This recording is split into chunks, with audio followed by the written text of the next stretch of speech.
কোন জেলার মানুষের পুরস্কার দিবেন? টাঙ্গাইল জেলা। টাঙ্গাইল জেলা। চোখ হাতে কিছু পুরস্কার আছে, আর আমরা এটা আজকে কাকে দিব ভাই? রিক্সাওয়ালা মামা, যারা রিক্সাওয়ালা মামা আছে তাদেরকে দিব। হ্যাঁ, রিক্সাওয়ালা মামাদেরকেই দিব। এখান দিয়ে যে রিক্সাওয়ালা মামারা যাবে তাদেরকে আমরা জিজ্ঞাসা করবো যে তাদের জেলা কোনটা। যদি টাঙ্গাইল জেলা হয় তাহলে তারা এটা পাবে, পুরস্কার পাবে। হ্যাঁ, আমরা কি জানি কে পাবে এটা?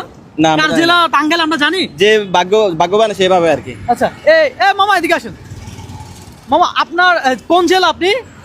মামা আমার বাড়ি হচ্ছে বরিশাল, আমার পিরোজপুর জেলা। বরিশাল পিরোজপুর জেলা না? আরে আচ্ছা এদিকে ঠিক আছে যা। মামা, চলে যান তাহলে। হ্যাঁ, আপনারা কমেন্ট করেন, পরবর্তী আমরা কোন কোন জেলার জেলার মানুষকে পুরস্কৃত করব। হ্যাঁ, দেখা যাক কে পায়। আসেন। আচ্ছা, এই যে একজন মামা আসতেছে, ওনার ধরেন, ডাক দেন।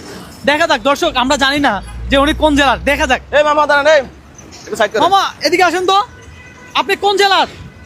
আমি এখানে বাংলা বাজার। আপনার জেলা কোনটা? জেলা ইয়েতে হ্যাঁ, কুমিল্লা জেলা। ও আচ্ছা, ঠিক আছে মামা, তাহলে হইলো না। হ্যাঁ, আচ্ছা ঠিক আছে মামা। দর্শক আমরা এখানে কাউকে চিনি না, আমরা কাউকে জানি না। হ্যাঁ, আমরা জাস্ট